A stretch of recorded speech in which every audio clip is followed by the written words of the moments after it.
sports fans, and welcome to another edition of Scott Sports 101. I'm Scott Trella. We'll talk Browns, we'll talk a little bit of NFL if we have time.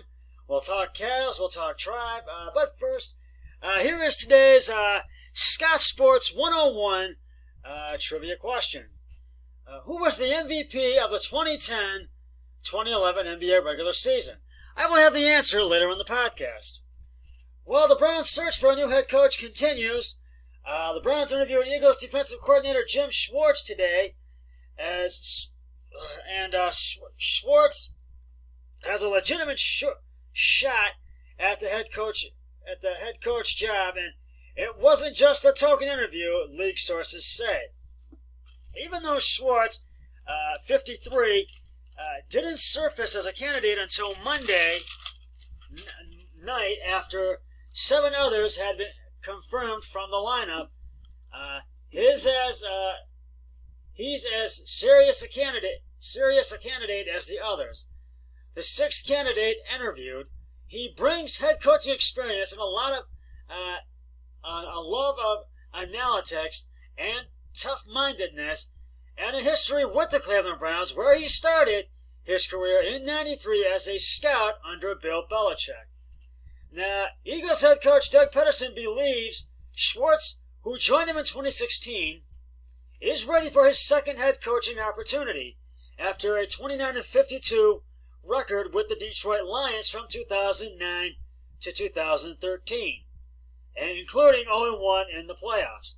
Now, sources say Schwartz has a realistic chance to win the job, and Peterson also said that Schwartz has done a fantastic job with this Eagles team this past season and previous seasons, and he wishes Schwartz nothing but the best in his next coaching opportunity.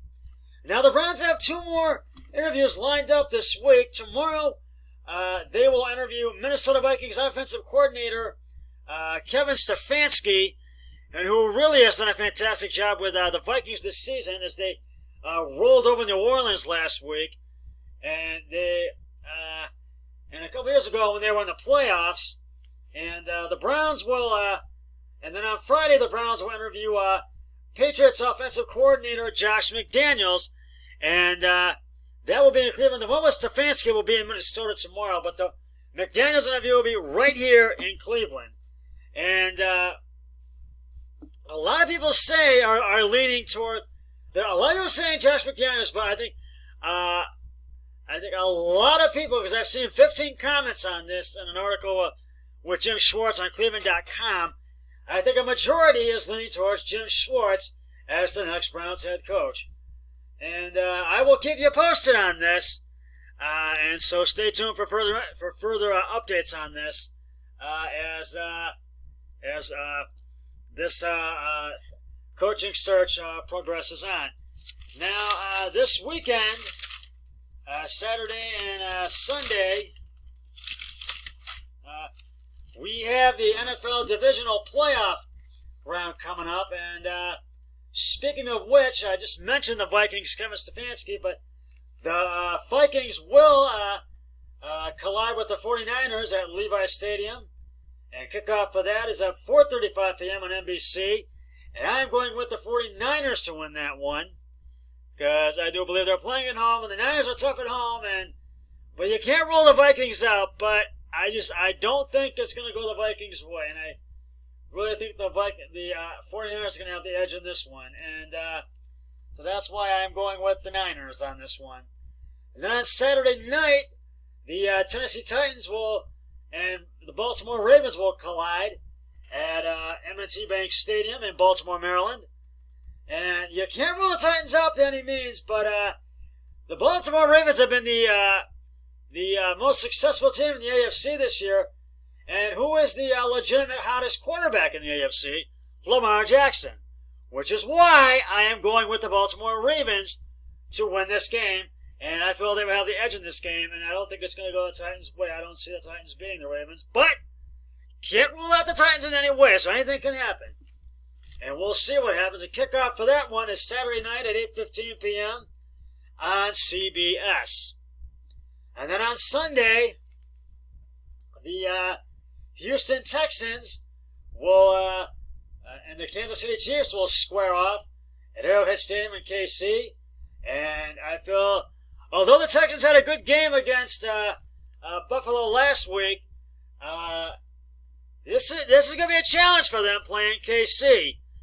And I really see the Chiefs having the edge in this game because they are tough at home. But anything can happen, but I'm going with the Chiefs. And kickoff for this one is at 3:05 p.m. on CBS. And on Sunday evening, Sunday night, the Seattle Seahawks and the Green Bay Packers will square off at legendary Lambeau Field in Green Bay, Wisconsin. And the Seahawks are really coming off a big win over Philadelphia last week, which was quite surprising, but Philadelphia played good, but Seattle just pulled away with this one and were able to come away with the win, and they will be playing the Packers. But mainly 75% road teams are 75% on the road, and the home teams are 75%. So, but I'm going to go with the Packers on this one because I feel they're tough at home, and I feel they've got the edge on this one, and so that's why I'm going to go with the Packers to win this one. But anything can happen. You can't rule the Seahawks out by any means. But I'm going with the Packers. I feel the Packers have the edge in this game. And kickoff for that one, for the Packers-Seahawks game, is Sunday night at 6:40 on Fox. So those are your divisional round playoff ones. And after a tough loss to the Detroit Pistons last night at Rocket Mortgage Fieldhouse, which was a game all of us felt that the Cavs should have won as they lost 115 to 113, to the Detroit Pistons. The Cavs will meet the Pistons for the second time in 3 days as they begin a road trip tomorrow night in Detroit at Little Caesars Arena. And hopefully we'll see if the Cavs can get back on the winning track. And keep in mind, this is still a rebuilding year for the Cavs, and they are still tied with the Knicks for the worst record, now at 10 wins and 27 losses.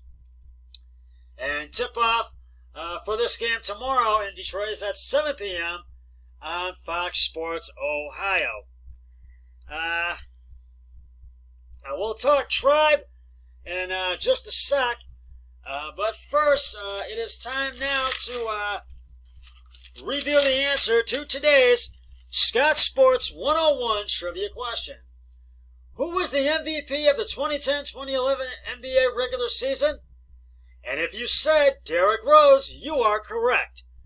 Derrick Rose suffered an ACL injury the following season, and though remaining a valuable player, never regained the MVP form of the earlier days of his career when he set a record at age 22 for the youngest MVP ever. And I have another trivia question on my next podcast, so stay tuned for that. Now we're going to talk a little Tribe here. Indians President Chris Antonetti spoke with the media today for the first time since the team signed second baseman Cesar Hernandez.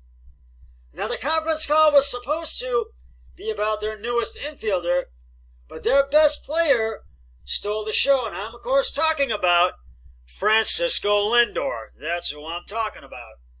Antonetti fielded multiple questions about trade talks for Francisco Lindor, and his future in Cleveland.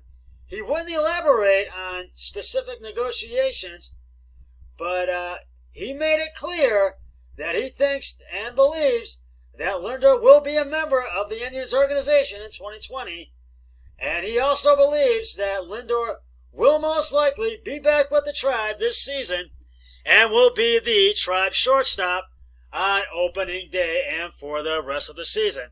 But there's a lot of teams that could be some. They are willing to trade for an all-star player. They trade Lindor for an all-star player, and the Reds and the Dodgers are looking to try to get Lindor, but their prices are sky high, and they're gonna Tribe's going to be asking a lot of money if they trade Lindor, so we'll have to see what happens on this one. So, I will keep you updated on that. And the Tribe is a month and a half away from pitchers and catchers reporting to spring training. And the Tribe will play their first spring training game on February 22nd in 62 days. And 62 days, yeah, in a little over a month and a half. And in 86 days, on March 26th, 2020, the Tribe will have their opening day game of the regular season. And I think we're all ready for baseball to make its return. Well, that's just about going to wrap it up for this edition of Scott Sports 101. I'll be back tomorrow with another podcast. But until then, always remember, be a team player each and every day and every way possible. So long, everybody. 3, 2, 1, I'm done.